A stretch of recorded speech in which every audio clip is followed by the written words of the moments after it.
right. So, we are in the midst of quarantine right now because of the COVID virus that's been going around. And I have been staying at my parents' place. All of our family has been together. Before I start this podcast, I want to say thank you to the first responders and everyone who is helping out with this virus. It is, I think, a lot more than any of us can understand. And it's amazing to know that we have people on our side, making sure people are fed, making sure that they have the medication they need and the help that they need. So thank you, everybody, just for being there for everybody else and putting yourself on the line to make sure that our population is doing great. With that being said, hello, everybody. I am Kendall Long. Welcome to Down to Date. In the studio today, well, at home today, we're doing a home recording. I have my mom and dad, Bob and Michelle. Hello. Hello. Hello. And I'm so excited. Okay, so I read a statistic that in China, the divorce rate is like more than it's ever been because people have been quarantined together. And I thought that was so interesting. Like people are actually separating and getting divorces because they're forced to stay, indoors with each other. Facing the reality of everything. So what are your guys' thoughts on, you guys have been now in quarantine together for 2 weeks now? 3 weeks? 3 weeks. 5 years. So how has quarantine been? How has quarantine been? Has it made, are there any differences you notice in your relationship? Well, it's all scrambled up right now because before we all had jobs. So my job was, have dinner ready, make everything nice, keep everything beautiful, keep everything running. And when Dad came home, we had quality time, wine time. That's right. More wine. Netflix time or whatever we were doing. And we only had 3 hours a day because Bob was gone for 12 hours because he commutes from Ventura County down to Burbank. And so now you have so much more time. You have literally 24 hours a day. Instead of 3 hours. Also, how has that been in a marriage? Have you ever experienced anything like that before? Yeah, I think it's it's a curse, but more of a blessing. We get a chance to connect more and do more things together. I think it's finding a rhythm, and I think even up to this point, after a couple of weeks, the rhythm we haven't really reached it yet. Your mother is used to me not being there and working on her jewelry and creating and making the house nice and doing her thing, which is a routine. And I'm used to getting up in the morning, getting on the train, going to work, do my thing, get back on the train, come home, and then we kind of talk about each other's day. So it's disrupted. The regular routine is disrupted. It's scrambled. It's definitely disruptive, and but it's cool. But we're enjoying it. Yeah, we've gone through a lot of things in our lives, and I think when bad things happen, we have a tendency to get closer as opposed to farther away. Right. So I think this has just brought us closer than we were even before. Have you learned anything new about each other in the quarantine? No, not really. When you're together 30 years, I think you there's not as many surprises, bad surprises anyway, good surprises. But as far as the bad surprises go, I don't. We always have each other's back. Yeah. Right. For everybody who doesn't know, my parents just celebrated their 30th anniversary. Whoop, whoop, whoop. So exciting. Yeah. What advice do you have for a lot of couples who are going into quarantine? This is probably the first time in their life they've ever experienced anything like this. And what advice do you have for them to avoid separating when they get out? Well, for new couples? Yeah, new couples or any kind of couples who are going through. Well, I think for any good relationship, there has to be mutual respect. First of all, a relationship is 50-50. I think, you have to be able to adapt. You have to be able to, not fight every fight like it's a battle. You're going to compromise. I think compromise is a huge thing. And if it doesn't hurt you and it makes your mate happy and stronger, then I think it's a win for both of you. Mm-hmm. Okay. How about you, Mom? Any advice for people who are experiencing probably for the first time being with their spouse for 24 hours a day, 7 days a week? My analogy for good relationship has always been you select someone because you're attracted to them and you like them, then you love them. Sometimes it's instant, sometimes it grows. My advice is you need to lift the other person. Mm-hmm.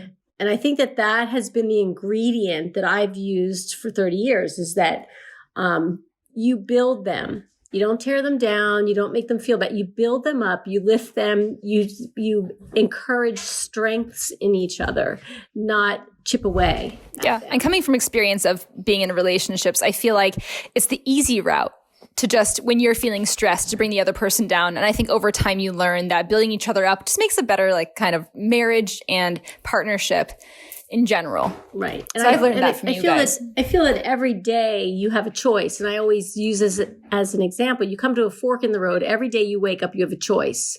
Mm-hmm. Do you want to build this person? Do you want to make them a better person because they're going to be spending their life with you? Make them a better person. Or do you want to make them feel insecure and bad about themselves? And I think the obvious choice is make them feel good, build them, make them strong, and then everybody wins. Yeah. Right. No, I agree. It's a win-win. There's days when I really need support, and there's days when Michelle really needs support, and we are always there for each other to give that support that's needed because everybody has a rough day or two, and you need that. I think I've learned more than ever through you guys is that, and also being in relationships that felt very emotionally one-sided, it's nice to have somebody that allows you to have a bad day. Even if you're the strongest person in the world, when it comes to a lifelong of marriage, the time of marriage, you need to be able to have a bad day and for that person to lift you up. And I think you guys give me an amazing example of that. Oh, good. Yeah. Well, you guys have been married for 30 years, which is amazing. That's not by accident. That's hard work. Yes. And it's a joy. So, well, how was dating before you met each other? Quick. Well, how did dating go? We have dating apps now, and I feel like dating is I feel like people have, I always bring this up, I feel like people have short attention spans with dating now. So how was it, what was your longest relationship before finding each other? Mine was probably about a couple years, but that was back in high school, But, relationships in high school are a lot different than relationships, when you're a little bit older, So, I'm not sure it was a quality relationship, but it was a relationship. How about you, Mama? How long? For me, it was a good year, and then the decision to how am I going to get rid of this guy? A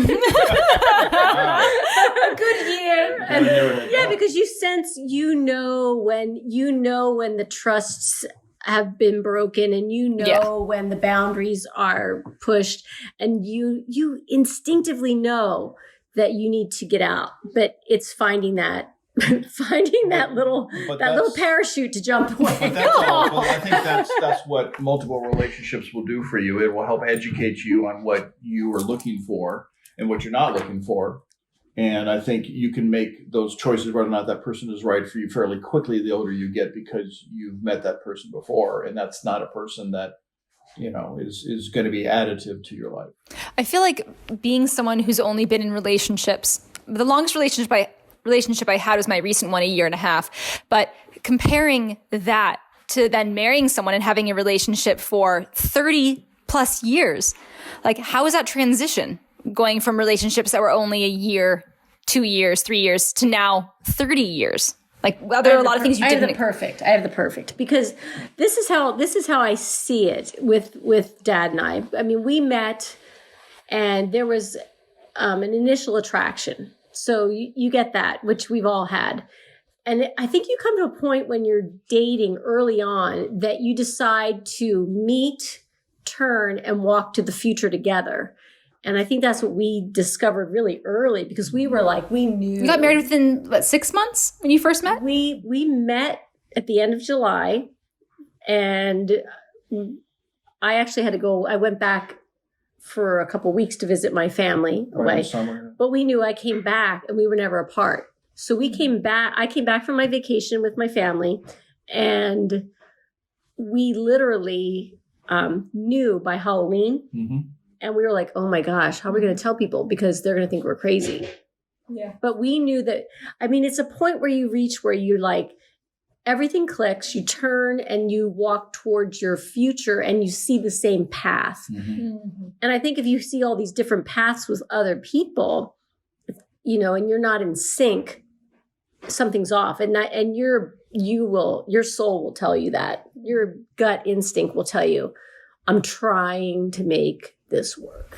For those people who don't know, and I've heard this story so many times, and I absolutely love asking you guys about it. Who wants to tell the story of how you both first met?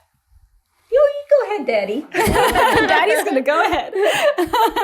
Did I give you the R-rated version or Okay. P-rated? I heard there was something that had to do with going back in the backyard with the orange trees. Am I right? Well, actually, it was grapefruit.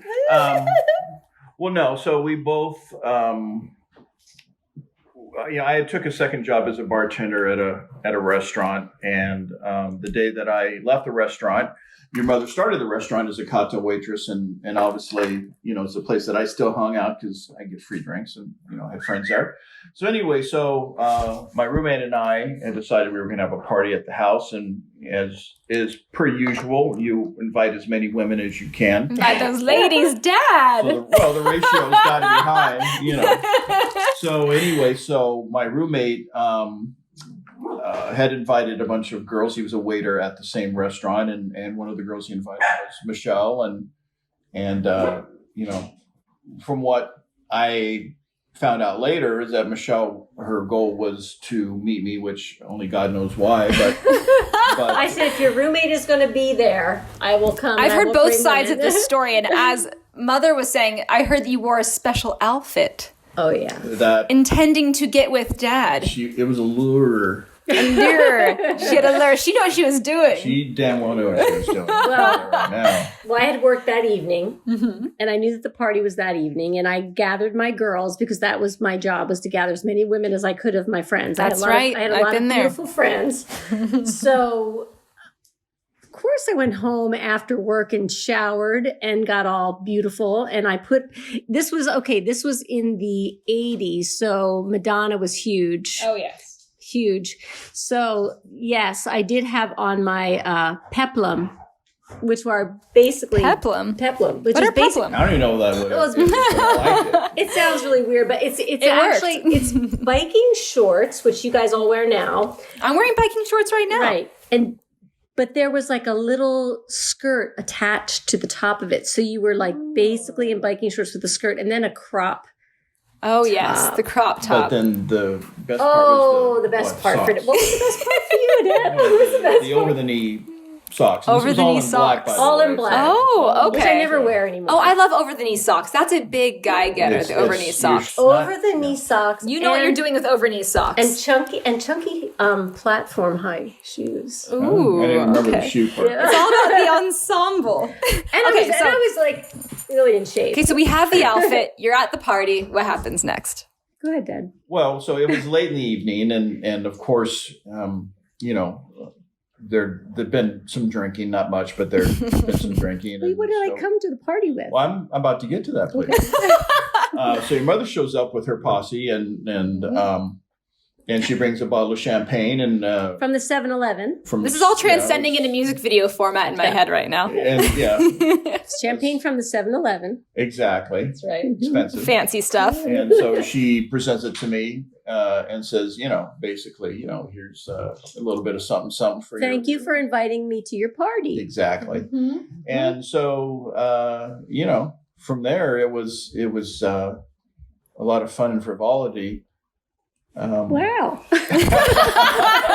Well, I mean, you know, the deeper, the longer story is that, you know, I'd kind of, you know, greeted and thanked and then kind of moved on a bit because I had to entertain guests and maybe your mother wants to. No, here it is. This is what happened. Talk about. Okay. The girls and I got ready at my house.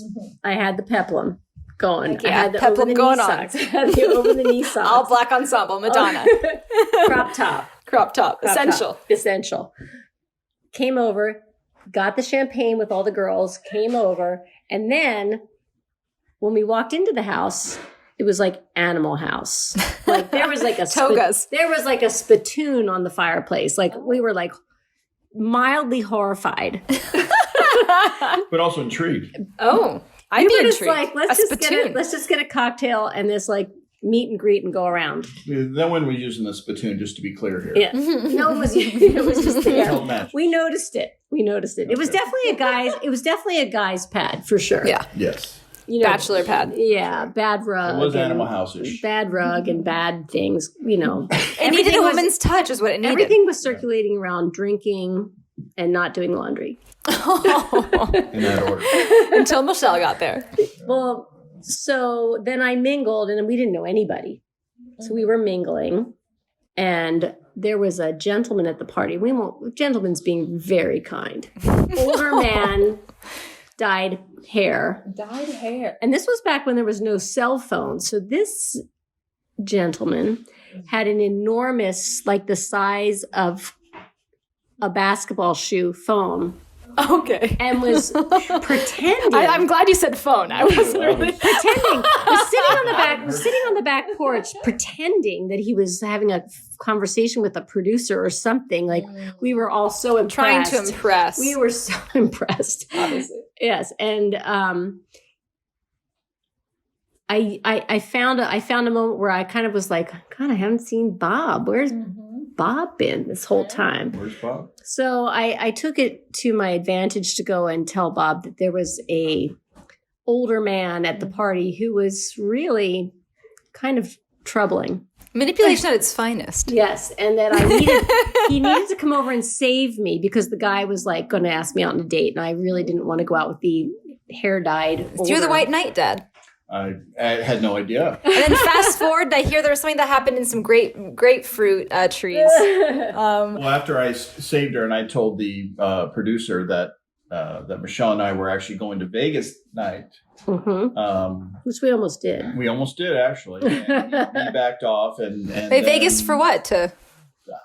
I don't know, to get married, or I don't know what we were. No, we were just going to To elope? We were just going to go have fun. We're just going to go have fun. We're just going to the story extend the. We hadn't really, thought the whole thing out, but we figured Vegas would be a good destination. So, and then at that point, as a good gentleman does, I made sure that she was safe and well cared for, and gave her my undivided attention for the rest of the evening, which was, of course, giving her a tour of the backyard. Oh, of course. His estate. My groves. My groves of citrus trees. And it just so happens that that's where we shared our first kiss, under the grapefruit tree. Aww, that's so cute. I love that story. I think no matter how many times I hear it, I love hearing it. It's so sweet. Yes. It's how true love has been formed. Yes. Under the grapefruit tree. And fast forward, you guys are married for 30 years. Has marriage been, is it different than you expected it to be? Nope. No? Well, sort of. I mean, How has it been different? having all the kids that we had, I think. Well, yeah, that, and I think the fact that no matter what people tell you about what life is, you think, oh, it's the house with the white picket fence and a couple of dogs in the yard and great kids and everything. It's never quite what is portrayed, and that's not a bad thing. It's just it's not reality until you live the reality. Well, you don't go off into the sunset on a horse, and then it's just you have marriage is hard work. Right, and there's a romantic version and there's a real version, and I have to say that the real version was amazing. 30 years later. So, well, here's the thing: is I think that what I've learned over the 30 years, because I mean, you can never predict what life will bring you or what will be doled out. You never can predict the economy. You can never predict how many children you're going to have, what's going to happen. But I think that through all of these things that have happened to us, we've had more than we can imagine. We've had to really pare down and be really smart with money. I think that what we've learned is that when we're together, our relationship encompasses home. right. So whether we're overflowing with money, nice cars, nice house, wine clubs, whatever, or we're really watching our P's and Q's, we've always enjoyed each other's company. Yeah, I mean, it's you've learned that it's not about money and stature. It's about the person you're with and who you're sharing that with, and that's And that can't be your goal. Your goal has to be a harmonious time together. And I mean, no matter what, at the end of the day, we're happy to be together. You talked about having kids. Like, how has having kids like changed your relationship? It adds a whole new dynamic, I can imagine. Yeah, I mean, you know, having kids, and First off, you had twins. Well, yeah, and that was My sister and I. We were the firstborn twins. Yes. That was. Well, yeah. we were trying to get pregnant, so we were trying to have kids. We were definitely trying to have a baby. Baby singular. Singular. Baby And singular. then- So that was in the plan. You know, you start off in a relationship, and then we bought a house together. Yep. With like we were in escrow, I think, before the wedding, right? Yeah, We were right after the wedding. We signed papers. Yeah, we wanted to have a house that we both wanted, and then we wanted to start a family. We had There comes a point when you start walking by the baby gap. You're like, I know I can make a baby that fits those baby gap overalls. Well, you start seeing, back then it was like you start seeing the cute outfits in the window, and you're just like, oh my gosh, I'm not seriously looking at the cute outfits for the babies in the window. That's how I was with Pistachio when I got my first dog. Yeah, just like it. Yes. That's why I like having kids. But so we were both working at Disney at the time, and I got pregnant Yes, you did. on Christmas Eve. Oh, Christmas Eve. A perfect little bundle of joy, a little present. That's right. We had Early gift. we had the Christmas Eve party at our house, and then when everybody left, it got romantic. Oh. Fireplace, We opened our Christmas presents. Eve. And that is how I was conceived, everybody. You were Eve. That was a early gift. That's right. You and your sister Kylie. True story. Yeah. Story. So 3 months into the relationship, we went for the ultrasound, right? The ultrasound came back fine. And the one assistant to the doctor said, oh, I saw a little blip in there, but it's probably nothing. It'll just dissolve. It probably was maybe an extra egg or something. But, we go to the next ultrasound, which was month 4. I believe so. And the doctor came up to Bob, Dr. Nishiguchi, and he said, You might want to sit you down. might want to sit down. And we said, oh God, 3 arms, something's wrong. It's the first thing you think about. First, yeah. Exactly. And he says, there's 2 of them in there. You have twins. And that's when we started drinking double margaritas. Bob went for margarita extremely, right away. That's right. Bob, You couldn't, but I could. Bob went right away. We had a margarita. He had a margarita. Double. And then I said, oh my gosh, I have to go back to work. He said, you're not going to go back to work. And I said, no, I went back to work, actually. You did go back to work, yeah. And I was Didn't you faint? You fainted. Well, I was a pregnant girl at the studio for 2 more months. And then at 5 months, I fainted at work. Yes. And then the doctor... And you were bedridden until Kylie and Kendall were It born. sounds horrible, That's but no, right. the doctor That just wonderful said, day. you're staying home and we need to monitor the pregnancy. Yep. I mean, there's a lot that goes on in a marriage, ups and downs and kids. Like, what are the 3 essential things that you would say you need to have in a partner to last the test of time? Oh, Well, friendship. Friendship. For sure. I mean, that's key. Respect respect. is huge. And a bit of compromise, which I think I mentioned earlier, because you're not always going to get your way. You have to find happiness in giving up something that, that maybe you More wouldn't so than compromise. I don't see compromise on my end, actually, but I see goals. I mean, we set goals. Mm-hmm. So yeah, so it was one of our goals was to, when the kids flew the nest, we wanted to live closer to the ocean. So that was a goal we set. So we worked towards that and we saved towards that, and that's what here we are.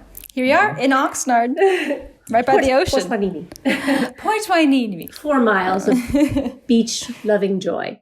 Right. But I think that for a relationship, the key factors are respect. I mean, you have to respect the person that you're with, and lifting the person, definitely. And each person needs to be emotionally available to give. That's huge. Mm-hmm. Yeah, you have to be fearless. You have to. And you're a team. You go forward as a team. It's not like he said, she said. You're a team. Yeah, it's we. It's not I. Right. Mm-hmm. for sure. You have to consider the other person's feelings in every decision that you make, Yeah, which is what I've learned through you guys. Empathy is an important thing. You have to feel what the other person is feeling, and try not to hurt that person. You're trying to make that person, like your mother said, lift that person as opposed to holding that person down. And we genuinely enjoy time together. Yeah.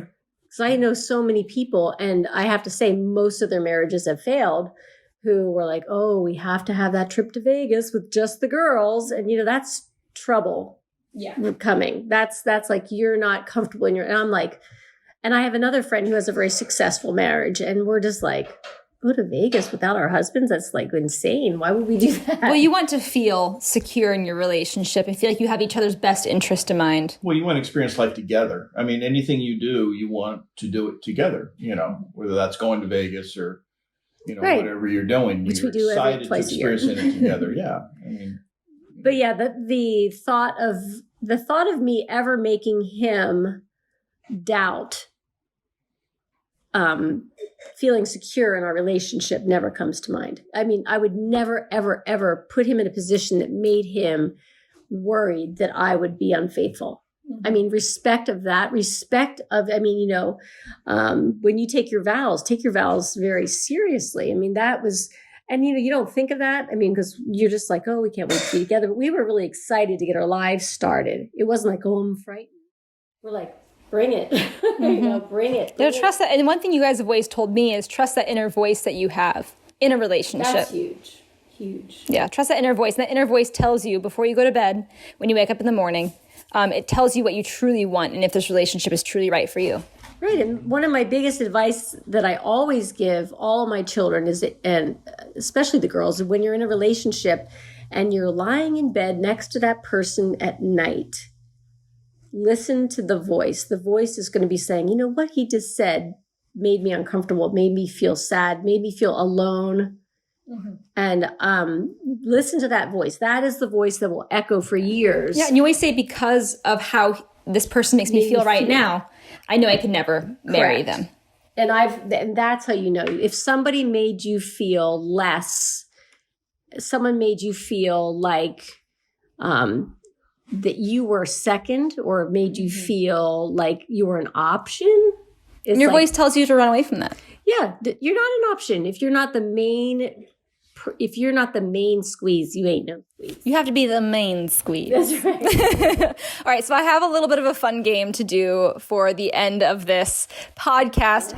It's the Newlywed Game, or how well do you know each other? So I had my mom and dad write out their answers ahead of time, and we're going to go through these and see how well do you truly know each other.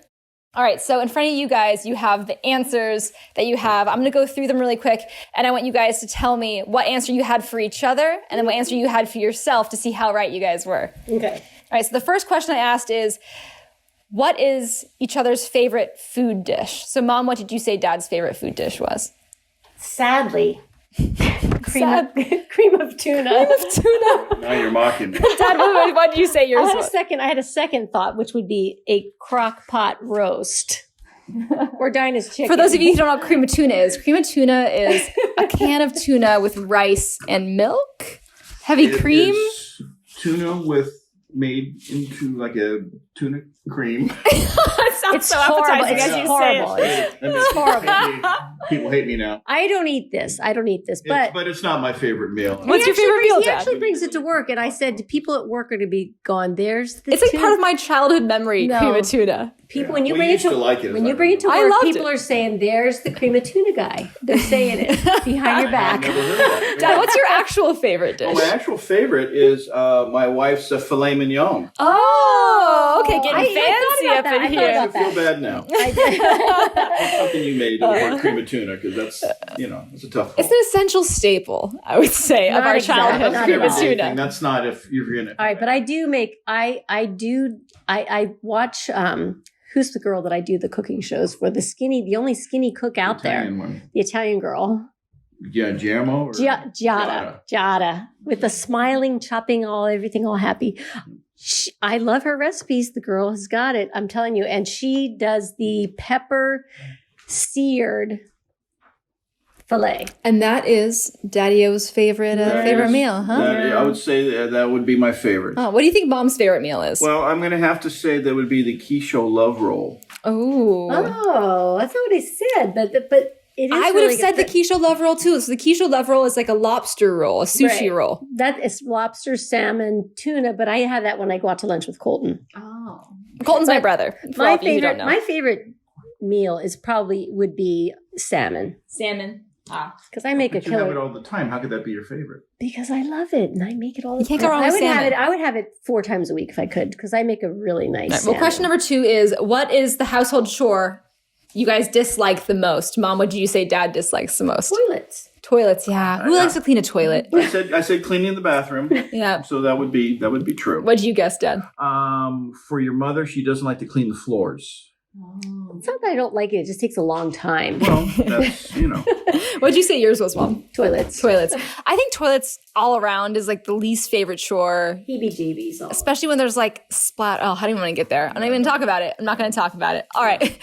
Question number 3. What's your favorite breed of dog? I had a thought about what each other's favorite breed of dog was. Mom, what did you say Dad's favorite breed of dog was? Brittany Spaniel. Oh, you're right. Really? And it wasn't that choice 7 or 8 years ago. It's because of But Odin. when the girls rescued a Brittany Spaniel when they were going to school in San Francisco, and they brought Odin into our home, I can't think of a breed or a dog that I would love any more than our little Odin. He's loving. I did have an turned responsible experience of rescuing my first dog in San Francisco when I was in college. And Odin has been a part of our family for how long? 7 or 8 years. 7 years? Yeah. We've had him for 6. You guys had him for like a year and a half. Yeah. What would you guess for Mom's favorite breed of dog? Well, I think we all know that it would be a French. Oh, a Frenchie. Mom, did you say that was yours as well? Yeah, Frenchie. No doubt about that. This is like the second dog, Odin's friend. There might be a potential Frenchie in the future. The little round head and the little quirky, little apple head. Just a little quirky guy. Aww. We always need to have a little quirky guy. Yeah. He's giving treats. All right. So question number 4, what's their favorite flower? Mom, what did you guess Dad's favorite flower I have no was? idea. Question mark, crazy face. Question mark, crazy face. Dad, what's your favorite flower? I think it's a blossom, actually. It would be the orange blossom. The orange blossom. I love orange blossoms. Orange and lemon blossoms. That's my favorite. And there's a promise of fruit. There is a promise. There's a promise of fruit. Payoff at the end of the scent. Every flower that we planted in this garden had to have a fragrance. And we have jasmine. I'm a jasmine. Jasmine, and we have gardenia's good. And we have all those plants in this garden. Yeah. Dad, what did you say Mom's favorite flower was? Well, obviously it's the peonies. Peony. Yeah. Is it peony? I would have thought it was the stargazer. No, it's a we peony. did have that at our wedding, but the peonies coming up because at Trader Joe's, it's peony season is coming May. Oh, okay, so you agree, Mom? It was the peony. Oh yeah. Okay. Well, she likes the peonies because it's only like available for like the end of April, beginning of May. Yeah, it's a rarity. It makes it that much more desirable. It's pressure to find it too. That's true. Dad, Trader get going. Joe's has them, but they start off in a tight ball and then they puff up to like these enormous blooms, and I love them. Puffs. All right, question number 5. What bones have I broken? Well, this is easy. I would say your mother has had 0. 0. Mom, have you had 0 bones? I'd say Daddy had 0. You would be correct. Wait, you both have had 0 bones broken? No broken bones. Really? Yeah. I thought... Very flexible. I see, Dad, you went through like football. Yeah, I did. And all kinds of sports, and Mom, you were in track and cross country. So I would have thought there was at least 1 broken bone. I had a fracture. Well, I think in our whole family we've had broken bones. I mean, Colton had a broken collarbone finally, but that had like nothing to do with organized sports. It was that's true. That was just snowboarding. All right, question number 6.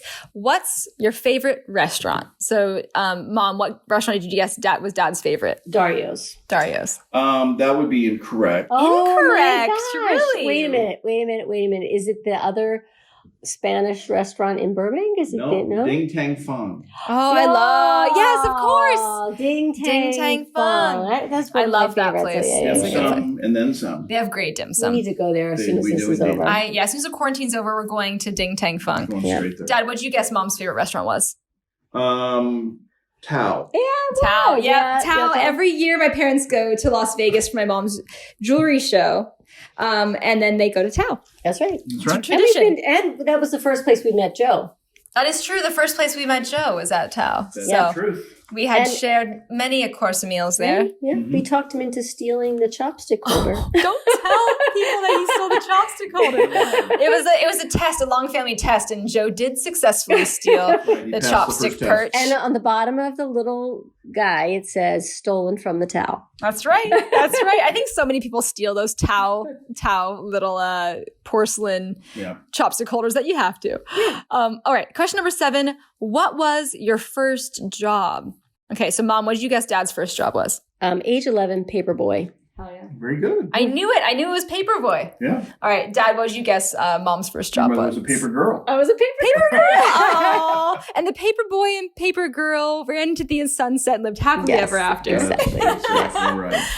I feel like that wasn't an option when I was younger. No, it's No. it's not an option. My first job was at Hollister, and it was like folding clothes. and saying welcome to the pier. Welcome to the pier. Welcome to the pier. Yeah. Okay. Question number 8. What was the first concert you went to? So, Dad, what would you guess for Mom's? I'm totally just guessing. talked about here. it. We just talked I'm going about to say Hall & Oates. Yeah, Hall & Oates. Hall & Oates. At the tower. Yep. Yep. Their Yep. hometown. I saw Hall & Oates live as well, and I absolutely loved Hollywood. them. Mhm. And I'm guessing on Dad's. Was it Dodger Stadium, Elton John? Very good. Elton John. And we recently saw Elton John. We all went together. My dad, my mom, and I. We went to watch Elton John iHeart. That's right. That's iHeart right. concert. That's right. I love It's that. very special and, Yeah. and put tears in my It eyes. was awesome. Aw, it was awesome. so great. He's such a talent. Yes, he is. All right. Question number 9.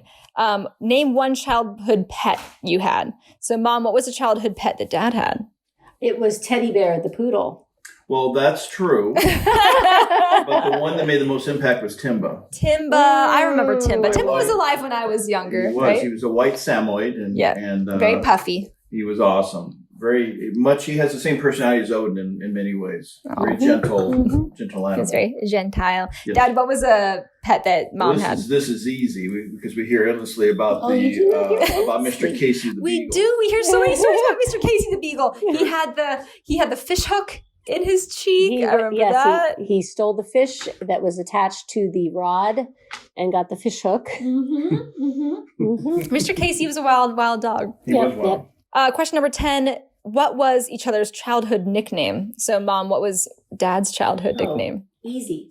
Bobby with an I with a little heart on top of the Bobby. That's not a eye. nickname. I was hoping you'd go Kahuna because Oh, No. Kahuna is also. Bobby. So you said Kahuna, Dad? His mom Well, always that's what I called him. said. I- His mom always called him Bobby, and he was so but that affectionately was called only Bobby. my mom. That's the My only. friends didn't call me Bobby. I Call call. me Mr. Long. I would call you Kahuna. That's right. Kahuna was your nickname. It was a That's- family nickname for a while. it's true. And Kahuna, where does Kahuna come from? Just so everyone knows. It's a Well, surfer, right? This is back in the bar days when hanging out with my friends. We all had nicknames. And I was the big Kahuna because I was like the big surfing guy. He also had a license plate that said Kahuna. Oh, that's right. That's right. On the That's little right. convertible. And then, That's you know, right. I had one friend that was called Fletch because he was always changing his profession when he met new women. Oh. And, our good friend Cato, who, we don't need to really talk too much about him, but we all had those nicknames, and it started at that time. Yeah. I love that. Mm-hmm. Well, so Kahuna, it's a surfer, right? Big Yes, Kahuna. It's a surfer. The big Kahuna is a surfer back in, I think, maybe the 50s or 60s, I think. 50s. And yeah. Daddy so, was a surfer. Yeah, in the day. In the day. Dad, what did you guess Mom's nickname was? I'm going to say Shelly. That was true, but oddly enough, because I grew up at the beach every summer. That was kind of, and I was a sun girl. I was always out in the sun, so they called me Sol, like sun, Sol. Really? Yeah, and so then my dad would, Something? and my dad would call Sol. me, my dad would call me Solly. Oh, Solly, yeah. It was just weird. It was kind of a weird thing. Little Solly. Little sun kiss. Little sun girl, yeah. Oh. All right, so question number 11. What is your favorite cereal? Dad, what do you guess Mom's favorite cereal was? Whether she knows it or not, her favorite cereal of all time is Quisp. Quisp. Oh, You did bring up Quisp earlier. Oh, okay, that was my favorite I cereal. know you better I than thought you you know meant. yourself. I thought you meant like currently. Well, that's why I said in the past. Oh, and- so I totally screwed up on this question. What did you say yours was? No, I just totally was. I think I said like Raisin Bran and Rice Chex. Raisin Bran, But Rice yes, Chex. Quisp and Quake were huge. Exactly. It's like a Captain Crunch, but in different shapes. With space sauce. Space I love saucers. Captain Crunch. just like sugar thing that gets stuck in your teeth. That's the best. I liked Fruity Pebbles. My parents never let me eat them. Huh? No. You never allowed me to have Fruity I Pebbles. know. I like those a lot. Bad for your teeth. Yeah. Mom, was what'd you your guess favorite? Dad was? You had to No, tell I thought us. you were thinking currently, and I was like going like Raisin Bran. Oh, that's okay. I mean, I put life. Life? You know. As a kid, you liked Life? Cocoa Well, Puffs we or didn't say something. I bet you were kids. like I a just- Cocoa Puff guy. No, I wasn't Cocoa Puff guy. Actually, I like shredded wheat, believe it or not. Oh. I You do like shredded wheat. I like the pillows, the big pillows of shredded wheat. Which I don't know pillows. if they do those anymore, but They might. I used to really like shredded wheat. And life was up there. Oh, I would wake up first person awake at my house every Saturday, down to the cereal, first one to open it, and Crisp. I would open it up and I would reach all the way down to the bottom of the box and get the prize out. Oh, it was a huge competition. Whoever got the Yeah. prize in I the would box, reach I all would the- like yes. full on go for it. Okay, question number 12. What do you like to drink when you go out at night? So, Mom, what did you guess Dad's drink Well, was? there's two things. It's if we're at a Mexican restaurant, then it's margarita. Margarita. Or if we're at fine dining, he likes to have a sea breeze. Ooh. Right on both counts. Hell yeah. See, I know you guys would not get this one wrong. Dad, what did you guess Mom's was? Well, I mean, if we go to a Mexican restaurant, your mother's going to have a margarita, no doubt about it. But usually she's going to have a Pinot Noir. Pinot Noir. Red wine gown. Red wine. My mom, yes, Pinot. I always know you buy the Pinot. And margarita nights, like this happened ever since I was little. There would always be the margarita Sundays. Yep. We always go to a Mexican food restaurant on Sundays, and then it would be like tickle torture night when I was younger. I remember that margarita night. Second margarita. Second margarita, maybe a third. You never know. Okay, so number 13. What is each other's pet peeve? Dad, would you guess Mom's pet peeve was? Oh, that's easy. And I think you guys know this by staying here for the few days would be the toilet seat up. Oh. Yep, if you flush the toilet seat when the toilet seat's up and you flush it, that's no bueno. Particles.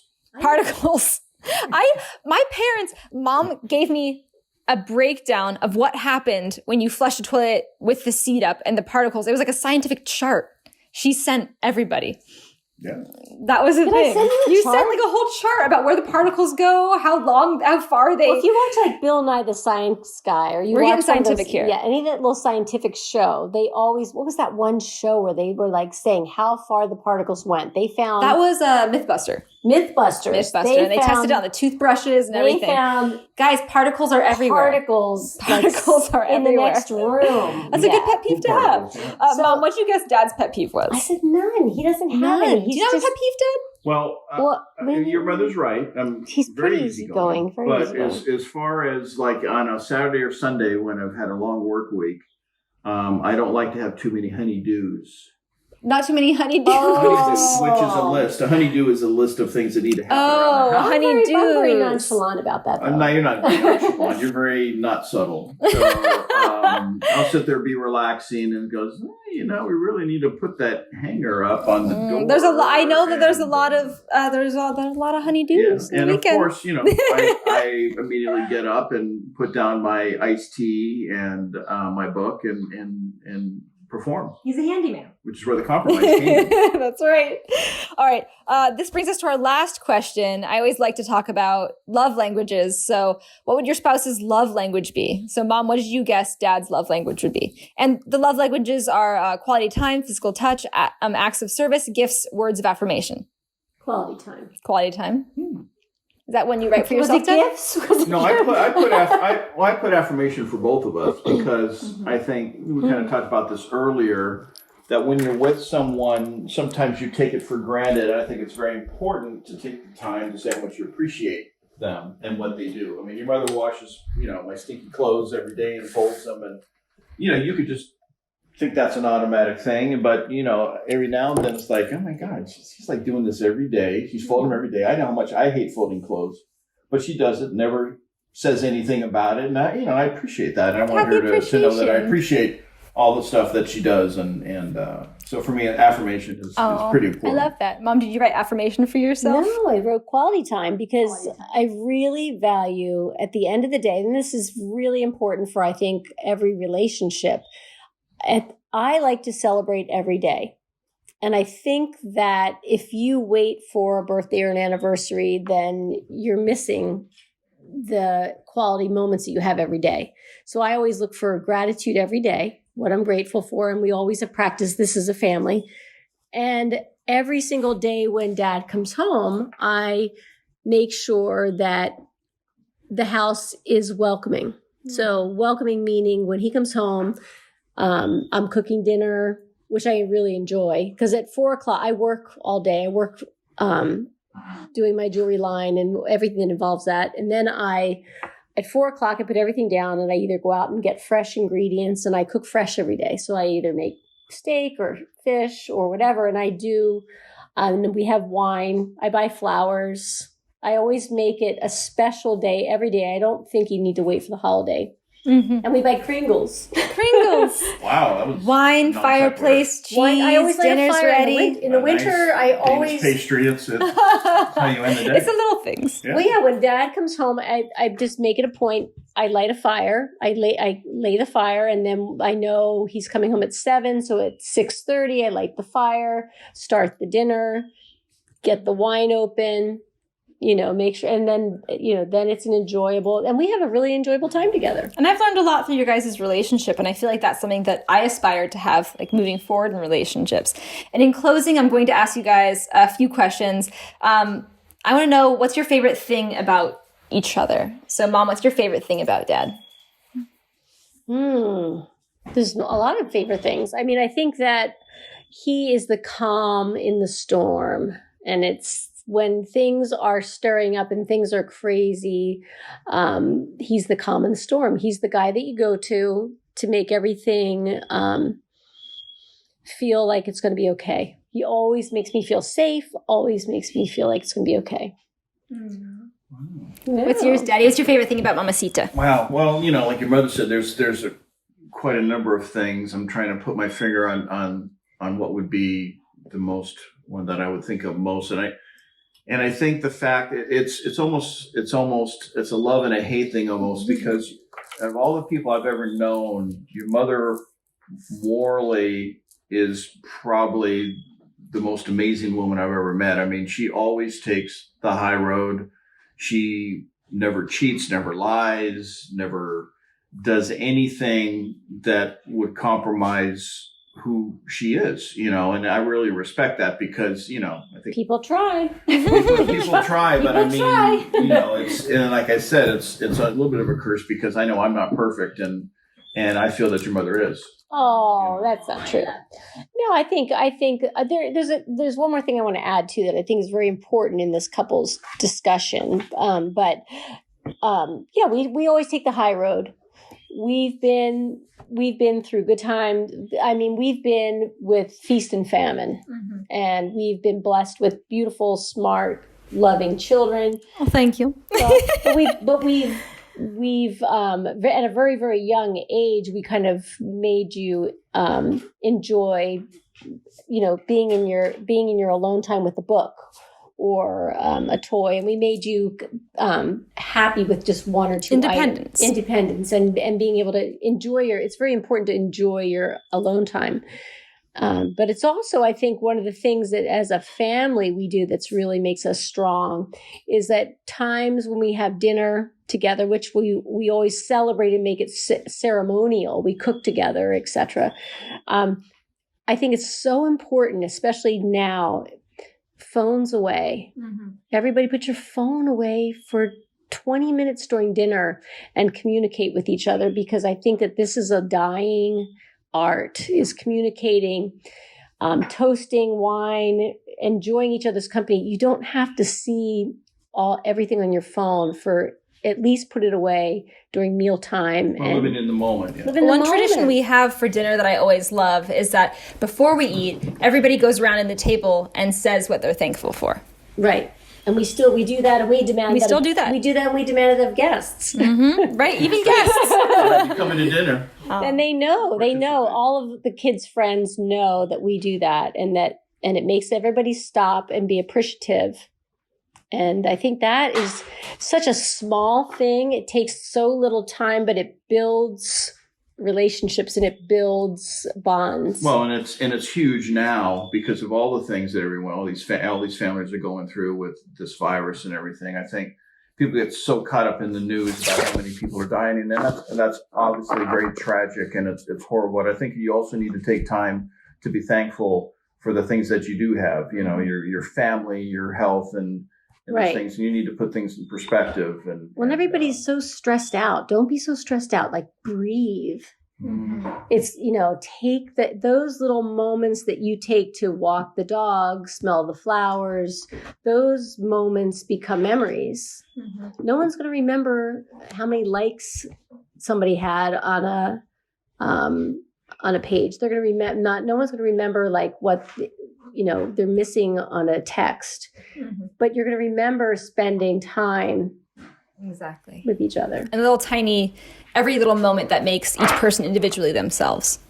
Yeah. Yes. And one thing that I love is I always love that no matter where we are, no matter what happens, it always feels like home when we're all together.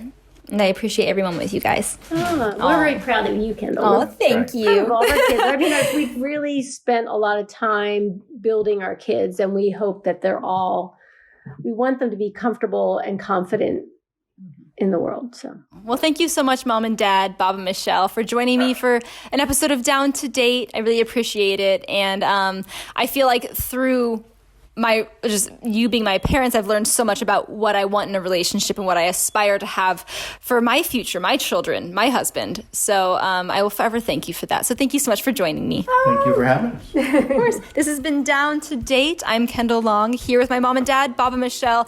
Make sure you guys rate, review, subscribe, all the things, and stay tuned next week.